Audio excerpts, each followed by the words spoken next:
ஆனி அமாவாசை. இன்று செவ்வாய்க்கிழமை பார்த்தீங்கன்னா 24ஆம் தேதி சாயந்தரம் 6 மணிக்கு வந்து நம்ம 6:56க்கு வந்து அமாவாசை திதி வந்து ஸ்டார்ட் ஆயிடுது. இன்னைக்கு ஸ்டார்ட் ஆகி நாளைக்கு வந்து புதன்கிழமை 25ஆம் தேதி சாயந்தரம் பார்த்தீங்கன்னா 5 மணி வரையிலும் நமக்கு அமாவாசை திதி வந்து இருக்கு. அமாவாசை திதியில நம்ம என்ன பண்ணோம்னா, முன்னோர்களுக்கு, நம்மளோட உறவினர்களுக்கு திதி தர்ப்பணம் கண்டிப்பாக வந்து கொடுக்கணும். அன்னைக்கு நான்வெஜ் யாருமே வந்து சாப்பிடாதீங்க.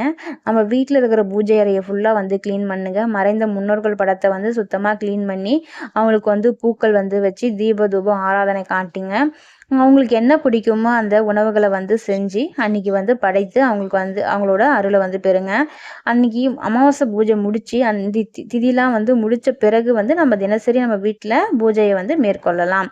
இந்த அமாவாசை திதி வந்து நம்ம கொடுக்கறதுனால நம்மளோட வாழ்க்கையில பல முன்னேற்றங்கள் வந்து வந்து கண்டிப்பா வந்து ஏற்படும். அது இல்லாம அமாவாசை தினத்துல நம்ம வேற என்ன செய்யலாம்னு பார்த்தீங்கன்னா, கண்டிப்பா அன்னதானம் கொடுங்க. நீங்க செய்யக்கூடிய அன்னதானம் அவங்கள வந்து நம்ம முன்னோர்களை வந்து சென்றடையும். அவங்களோட ஆசி நமக்கு கிடைக்கிறதுக்கு வழித்துணையா வந்து இருக்கும். பசுமாட்டுக்கு உணவளிக்கிறது, காகத்துக்கு உணவளிக்கிறது, இது போன்ற உங்களால எது முடியுமோ அதை கண்டிப்பா வந்து செய்யுங்க. உடல்நலம் வந்து பாதிக்கப்பட்டிருக்காங்க, இல்லை தொழிலில் முன்னேற்றம் அடையணும், தொழிலில் வந்து சரிவா இருக்கு, இது போன்ற இருக்கிறவங்களாம் அன்னைக்கு வந்து கண்டிப்பாக வந்து சுற்றி போடுங்க.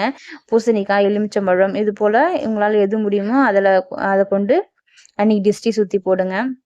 நம்மளோட முன்னோர்களை வந்து வழிபடுறதுனால நம்மளோட வாழ்க்கையில் ஏற்படுகின்ற அந்த சிக்கல்கள்லாம் விலகி வந்து நம்மளோட வாழ்க்கையில் சுபிக்ஷம் வந்து ஏற்படும். வாழ்க்கை முன்னேற்ற பாதையில் வந்து செல்லும். நமக்கு யாராருக்கெல்லாம் வந்து திருமணம் நடக்கலையோ, இல்லை குழந்தை பாக்கியம் கிடைக்கலையோ, ஒவ்வொருத்தருக்கும் ஒவ்வொரு பிரச்சனை இருக்கலாம். எந்த பிரச்சனை தீரணுமோ அந்த பிரச்சனையை உங்களோட முன்னோர்கள்கிட்ட சொல்லி வந்து வழிபடுங்க. கண்டிப்பாக அதில் பிரச்சனையிலேருந்து நம்ம வெளிவரலாம். நம்மளை யாரை வணங்குறோமோ இல்லையோ, நம்மளோட முன்னோர்களையும் குலதெய்வத்தையும் வந்து கண்டிப்பாக வணங்கணும். இவங்களை வழிபடாமல் நம்ம எந்த தெய்வத்தை வழிபட்டாலும் நம்ம வாழ்க்கையில் எந்த முன்னேற்றமே ஏற்படாது.